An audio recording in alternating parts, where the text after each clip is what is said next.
Hello there, this is Fleur Majestrix, and this is going to be my video series I'm planning on making called Awesomenauts League Climb.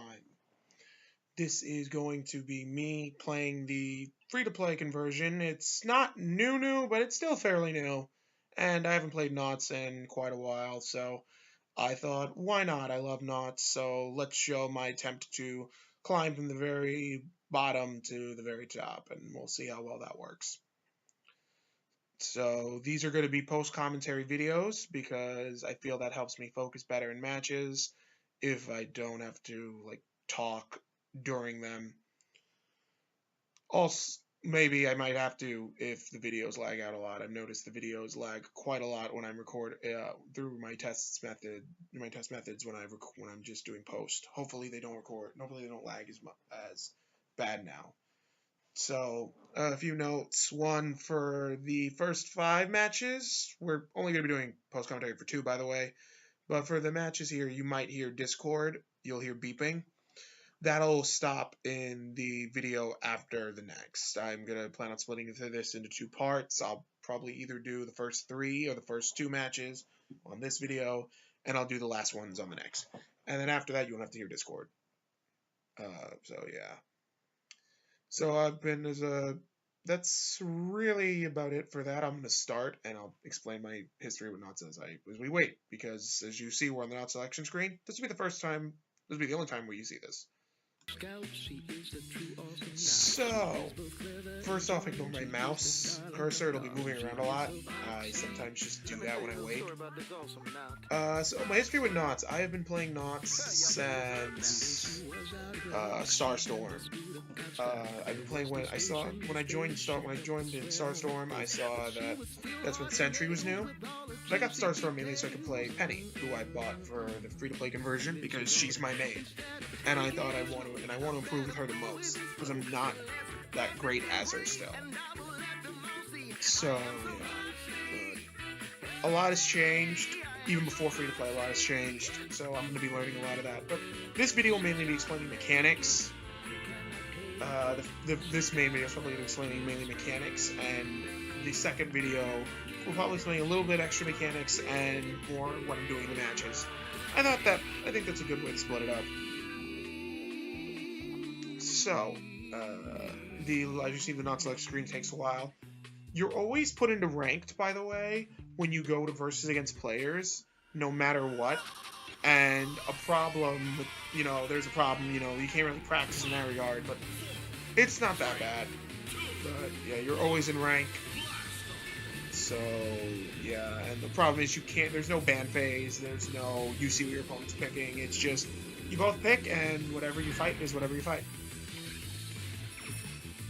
So, Knots is always restricted the items you can get on your Knots, but in the free-to-play update, you need to actually level up. You actually have a Knot level you need to level up. And every time you do that, you unlock things. I think it's the first 2. It's the first 3 levels deal with unlocking all your items, all your upgrades for your abilities and utility and your auto attack. And then the next upgrades are things like a profile picture and your killing spree music, which they removed until you get to level 6. So, as a note, I'm about to disconnect here by accident, but apparently, not by accident. The server kicked me off for a sec, as you can see there. When you get kicked off and you leave a match, even if the server kicks you off itself, your score resets. Just a minor thing. Anyway, so the goal of Knots, like any MOBA, is to destroy the equivalent of the enemy team's Nexus. In this case, it's the Drill Core. There are no inhibitors in this game. This is a note, so it's all just busting through turrets. And so in this regard, the turrets are actually set to be full obstructions. You can't even walk past them. Anyway, so I'll start with the basics. For 1, you automatically start out with both of your abilities. In old Knots, you had to buy them. Now you don't. And you're allowed 3 upgrades for each ability. included, and you get 3 upgrades for your auto and 3 upgrades for your utility. Once you buy an upgrade, it locks that upgrade to that ability unless you hit refund while in the store. Unlike League, if you like exit the store, you know in League if you exit the store you can just refund the item as long as you don't leave the fountain. Nope. In this game, if you exit the store, you can't refund it. So you're allowed 3 upgrades. It doesn't matter, and well, before I get on to how it locks you out of upgrades, let me explain how I guess there's a little bit of quick thing on the upgrades themselves. Certain upgrades will have ranks, and that's kind of how the ranking for your abilities work.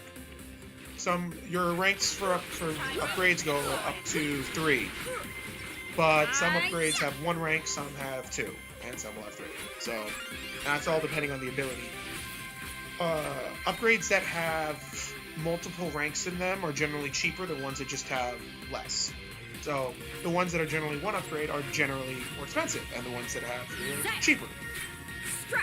When you buy 3 upgrades, and it won't matter, by the way, if you have upgraded. It won't matter if you fully ranked up an upgrade or not. Once you buy 3 upgrades, that's it. You can't buy any more upgrades for that ability. You're locked out of that one for the rest of this match. So, important thing to note is, Knots for a while switched how abilities work. Usually, in the old game, you'd have to pre-select which 3 you wanted to buy for each, and then throughout the match you can buy them in any order. Now you can just buy 3 of any of your abilities in any order. It allows for more adaptability, which is nice. So you saw me just there destroy the turret. When you destroy a turret, that spawns a super droid in that lane. And that super droid is very bulky and outputs a lot of damage, so you want to protect that thing. Recommendation is, once it's spawned, go to the lane it's going to be in and try to defend it as much as possible. Because it really, as you see, it can do some damage to those turrets. As a note, as you see, one of my abilities can go through turrets. I'll explain that one in a later match. So, back to basic mechanics. Anything else? Oh, the minions, the little creeps. Up there you see small little creeps. I just killed it there. I gained health. When you kill a creep, it gives you a health pack. It's usually anywhere in the 200s. It heals you. But, yeah. When you kill a little creep, in those camps, you get health. Those creeps will respawn, and this is how you can stay in lane longer. Even though there's no real laning phase, it's still helpful to go grab them. A note on movement in Knots is that it's freeform. It's really all freeform, and it's really nice. You know, it is different in that regard. It feels nice when you play it. It's awkward to get used to it first, especially jumping sometimes, but you'll get used to it eventually. It's pretty fast.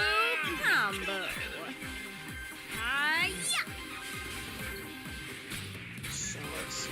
Anything else I can talk about from mechanic-wise for the rest of this match? Well, as you see, the penny disconnected. That's more of a trivia thing. Back in the day, it would give you a bot, but any player could rejoin in the match. So they could sometimes bring in a new player out of nowhere, and they could join in the match. Now that doesn't happen anymore. Now it just is a bot, and only that one player can rejoin it. You see we pushed a base, and that's about it. We've won for now. As you see up there are levels. I'll explain more how the level system works in the next match, because I should go over that a little bit, and I will next match. So for now, that's it for this part of the video. I'll be right back. Yeah, I'll be right back with the next part.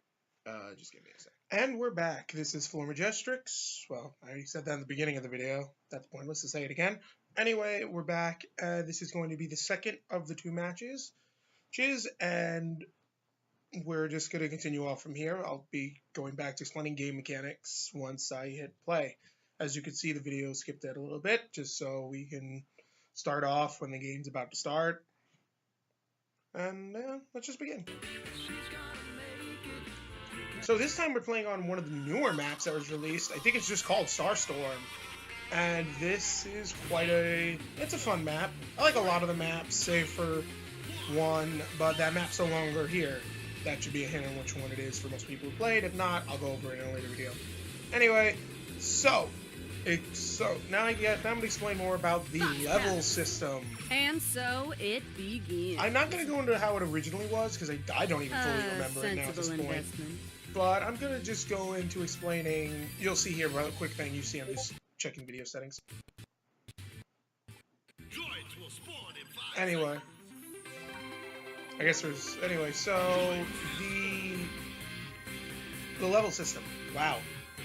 Already messing up. Anyway, the level system changes quite a lot from the old Awesomenauts at least. It feels like levels matter a bit more. Quick post-migration, by the way. No DC this time, which is good. But anyway, it changes a lot. Now your level system's kind of based on like how many droids you kill and killing players. And when you level up, your maximum hit points and your damage increases. This was implemented primarily just so players could have more variety in their builds. They didn't have to constantly build HP and damage. So now it's now you don't need to buy like the turbo pills to increase the turbo health pills to increase your health. So that's always nice. That's really about it for the level system. It's not that complicated, but you know, I thought I should explain a little bit at the beginning before I explain the, you know, kind of map mechanics, like the maps, like how maps work here. So each map, of course, functions differently. Each map has their own main gimmick. I messed up here badly before I go into that. I don't know why I did that. I completely overestimated the amount of health my droids had there, and I screwed that up. Underestimated. Whatever. I expected the droids to have more health. Wow, that was terrible. That was terrible. Oh my god. Anyway, so anyway, each map has their own different mechanic and has their own different like gimmick, and how you're gonna platform around it is different. In Starstorm, you have these portals. Is the one you see I'm passing by in the top right of this map at least. So this would be the bottom right one primarily. When you hop into one of those reddish-pink portals, you'll teleport to the corresponding portal on the upper level. So if I go through, say I go through the bottom right one, not this one because it's blocked, but if I go through the bottom right one, I'll appear and teleport through the one on the upper right-hand corner. And you're about to see me do the same here. So there's a pink one down here, like a purplish pink one. And these are the creeps here. This is where you find the creeps. I pop up there, through the top middle. Instead of the lower middle. Now you can only go through the ones that are like that part pinkish purple, or the reddish pink ones right there. So you can only go through those. And a neat thing you can do is you can use your abilities. You can use movement abilities when going through them, and you will come out using your movement ability. So if I use, for example, Penny's Fox Pounce, my right click, and if I go through a portal, I will pop out of the portal in the direction I'm pouncing on. Now, that's pretty much the main gimmick of Starstorm. The other gimmick is, as you see, you could jump over the top turrets. The top turrets don't have protection, meaning you can actually turret dive someone in this map. It's still awkward because you can't go through the turret itself, but you can turret dive a little bit easier in Starstorm. And there are creeps also on here. There are creeps on the sides here. And this will bring me into the other main gimmick maps. All maps have health packs. Besides little creeps, you can get health packs that are in, stacked locations on this map, of course. Like, they're fixed locations. So, there's usually there are usually two. In this map, there are two. Well, four. But there are two by your base that you come out, and two by the enemy's base.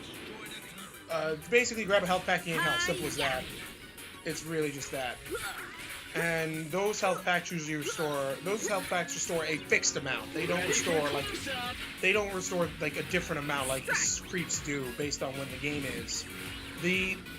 Or I think it's either based on your level when the game is, but either way, the fixed health packs restore a set amount, which is always good. But they have a longer time to respawn than creeps do. I think they might be on the same, or they might take a little bit longer. It feels they take a bit longer, in my opinion.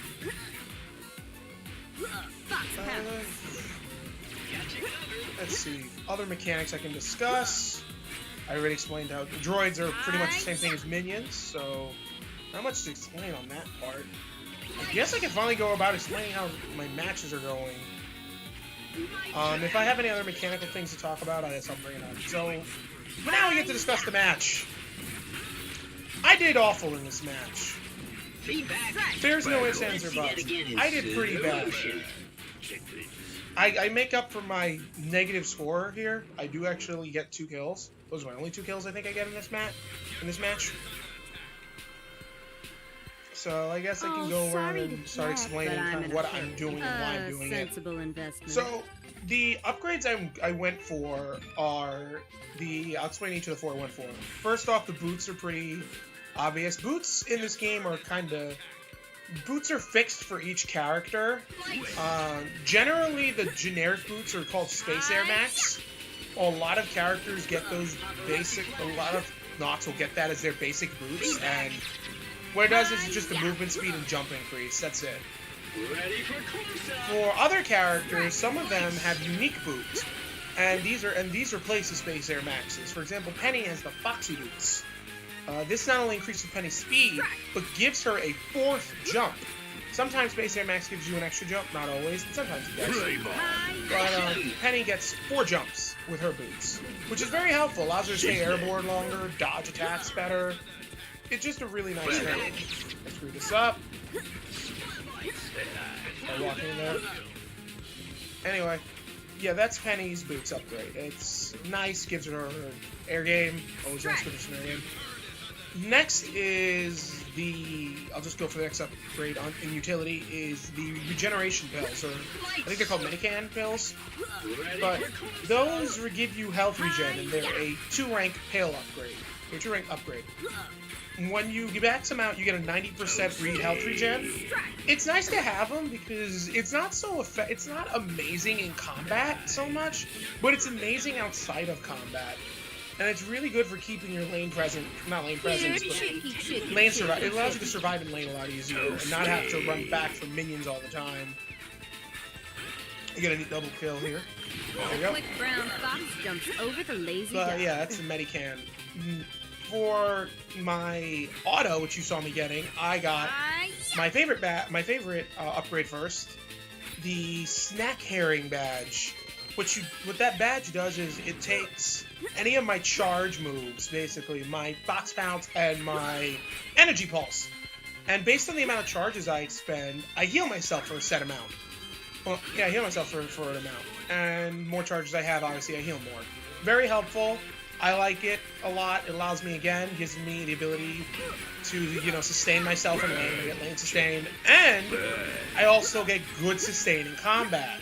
The many pills aren't that good for combat, but snacking badge allows me to, get that extra boost of health I need to finish off someone and to not die myself.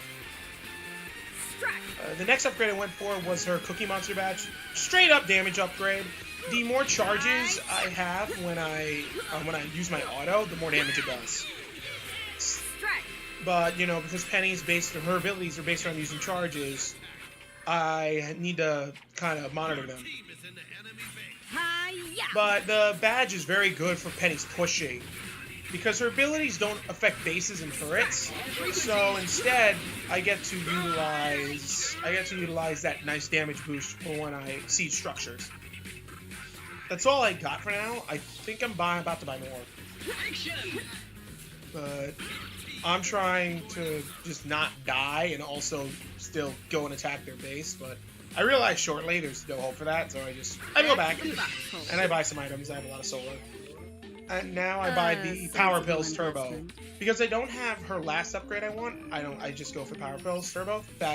What it does is it just gives you health up. That's all it does. The other item I got was the Zurian Mechanic. What that does is it allows me, when I use my Fox Pounce, and if I hit a target with my Fox Pounce, I retain a charge, so I can actually use my Energy Pulse right away. One of the things with Penny's abilities are, they're like a rogue's combo points in WoW. You will use up all of them when you use your ability that requires them. Unlike some other abilities where it's just like, oh, you just lose 1 charge. This takes any charges you would have had and uses them. And the damage is upgraded based on the amount of charges I use. And there goes a bad pounce. Every knot, of course, plays differently, and when I play different knot, I'll kind of try to explain the best I can. I'm not the best at it. This just in. She's left. So we're pushing out here. I'm trying to get up close, backing off when I can.